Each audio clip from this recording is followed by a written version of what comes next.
Hola, queridos amigos, tengan ustedes un buen día, buena noche, a donde quiera que se encuentren en el mundo. Perseguidos pero no desamparados es la corta reflexión y el corto estudio.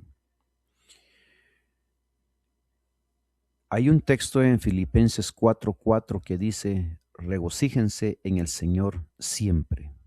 Repito, regocíjense. Eso es lo que el apóstol Pablo dice. Un pastor adventista encarcelado por cargos falsos pasó casi 2 años entre rejas. Aunque al principio estaba muy perplejo, se dio cuenta de que la prisión era el campo misionero que Dios le había dado. Cuando sus compañeros se enteraron de que era pastor, le pidieron que predicara. Lo hizo y también compartió literatura. Incluso bautizó a varios, incluso dirigió servicio de Santa Cena. A veces era difícil ejercer el ministerio en la cárcel, pero también había alegría, sobre todo cuando veías en las oraciones eran escuchadas y las vidas cambiaban, admitió. En Filipenses 1:7 dice, como me es justo sentir esto de todos vosotros, por cuanto os tengo en el corazón y en mis prisiones y en la defensa y confirmación del Evangelio, todos vosotros sois participantes conmigo de la gracia. También hay otro texto en Colosenses 4:3 que dice, orando también al mismo tiempo por nosotros, para que el Señor nos abra puerta para la palabra, a fin de dar a conocer el misterio de Cristo, el cual también estoy preso. Pablo escribió Filipenses y Colosenses desde la cárcel. De hecho, en la misma Filipos, después de que Pablo y Silas fueran acusados injustamente, el carcelero les aseguró los pies en el cepo. Hechos 16:24. A medianoche oraban y cantaban himnos a Dios, y los presos los oían. Hechos 16:25. Verdaderamente sabían regocijarse siempre. Esta semana estamos analizando algo importante sobre este pequeño estudio que se titula Perseguidos pero no desamparados. El apóstol Pablo sentía una profunda responsabilidad por los que convertían por sus labores. Este es el comentario. Por encima de todas las cosas, anhelaban que fueran fieles, para que yo pueda gloriarme en el día de Cristo. Decían que no he corrido en vano, ni trabajo en vano. Filipenses 2:6. Temblaba por el resultado de su ministerio, sentía que hasta su propia salvación podría estar en peligro si no cumpliera su deber y la iglesia no cooperarse con él en la obra de salvar almas. Sabía que sola predicación no bastaba para enseñar a los creyentes a proclamar la palabra de vida. Sabía que línea sobre línea, precepto sobre precepto, un poquito acá y otro poquito allí, debía ser enseñados a progresar en la obra de Cristo. Es un principio universal que cuando quiera que uno niegue a usar las facultades que Dios le da, éstas decaen y mueren. La verdad que no se vive, que no se imparte, pierde su poder vivificante, su virtud sanadora. De aquí el temor del apóstol Pablo de que no presentase a todo hombre perfecto en Cristo. La esperanza de que Pablo, de entrar en el cielo, se oscurecía cuando contemplaba cualquier fracaso suyo que diera a la iglesia el molde humano en lugar del divino. Su conocimiento, su elocuencia, sus milagros, su visión de las escenas eternas obtenidas en el tercer cielo, todo sería inútil si por la infidelidad en su obra aquellos que habían aceptado a Cristo, que siguiesen una conducta que los habilitara para ser irreprensibles y sencillos hijos de Dios sin culpa en medio de la nación maligna y perversa, como luminares en el mundo, reteniendo la palabra de la vida. Filipenses 2, 15, 16. Todo verdadero ministro siente una pesada responsabilidad por el progreso espiritual de los creyentes, confiado a su cuidado, un anhelante de que sean colaboradores de Dios, comprende de que del fiel cumplimiento del trabajo de Dios depende en gran medida el bienestar de la iglesia. Trata ardiente e incansablemente de inspirar en los creyentes el deseo de ganar almas para Cristo, recordando que todo el que se añade a la iglesia debería de ser agente más para el cumplimiento del plan de la redención. Se encuentra en Hechos de los Apóstoles, páginas 168, 169.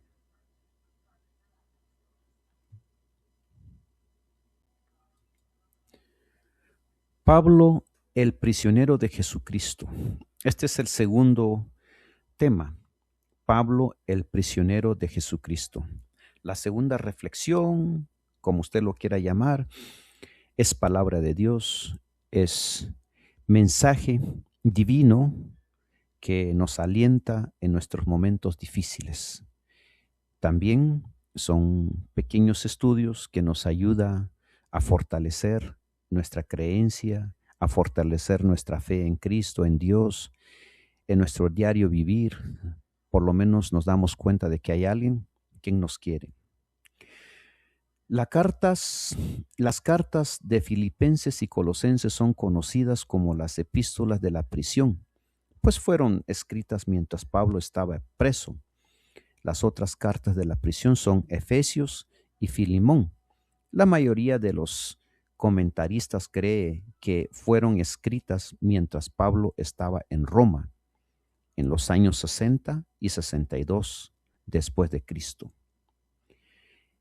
Hay un mensaje aquí en Hechos de los Apóstoles 28:16, libro de Hechos 28:16, que dice: cuando llegamos a Roma, el centurión entregó los presos al prefecto militar, pero a Pablo se le permitió vivir aparte con un soldado que le custodiaba. Siempre hablando de la prisión, ¿no? También en Efesios 3:1 dice, el libro de Efesios de la Biblia, en 3:1 dice: por esta causa yo, Pablo, prisionero de Cristo Jesús, por vosotros los gentiles. También en Filemón, el libro de Filemón, que es el libro antes de Apocalipsis o Revelación, dice así: Pablo, prisionero de Jesucristo, y el hermano Timoteo, al amado Filemón, colaborador nuestro. Pablo había entregado su vida al servicio de Jesucristo. Si ese servicio incluía ser prisionero, estaba preparado para ello. El apóstol se describe a sí mismo como embajador en cadenas. Esto se encuentra en Efesios 6:20. Había estado en viajes misioneros, levantando iglesias, entrenando obreros para el Señor. Podría haberse preguntado, ¿por qué estoy aquí cuando podría hacer mucho más sin estas cadenas?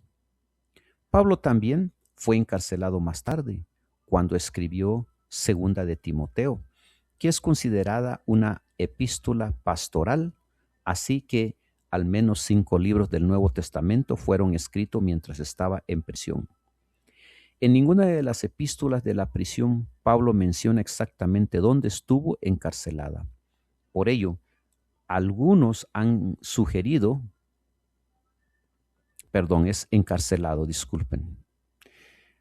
Algunos han sugerido Éfeso y Cesarea, pero no hay evidencia bíblica de que Pablo haya estado privado de la libertad en Éfeso. Cesarea parecía más probable, excepto por el hecho de que no hay registro de ninguna amenaza evidente a la vida de Pablo en esa ciudad. Sin embargo, esa amenaza ya existía cuando escribió Filipenses. Ver Filipenses 1:20 y también capítulo 2 y versículo 17. Esta epístola contiene algunas pistas acerca del lugar donde Pablo se encontraba en el momento de su encarcelamiento. En primer lugar, había un pretorio. Esto puede referirse a la residencia oficial de un gobernador provincial, como la de Jerusalén, donde Jesús fue interrogado por Pilato. Referencia se encuentra en Mateo, libro de Mateo de la Biblia, 27:27, y también está en Juan 18:33, o como la de Cesarea, donde Pablo fue encarcelado.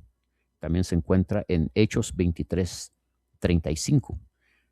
Pero Pablo utiliza claramente este término no como una referencia a un lugar, sino en relación con ciertas personas. Dice que toda la guardia pretorian se familiarizó con el Evangelio. Esto se encuentra en Filipenses 1:13.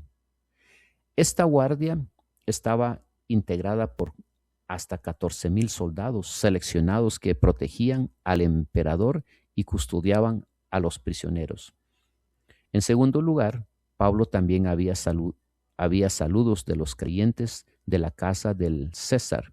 Se encuentra en Filipenses 4:22. Esto indica que Pablo estaba prisionero en Roma y en contacto con los que servían a la casa imperial. Comentario, vamos al comentario. No es por causa de restricción alguna por parte de Dios por la que las riquezas de su gracia no fluyen hacia la tierra. A los hombres, si todos tuvieran la voluntad de recibir, todos serían llenados de espíritu. Es el privilegio de toda alma ser un canal vivo por medio del cual Dios pueda comunicar al mundo los tesoros de su gracia, las inescrutables riquezas de Cristo.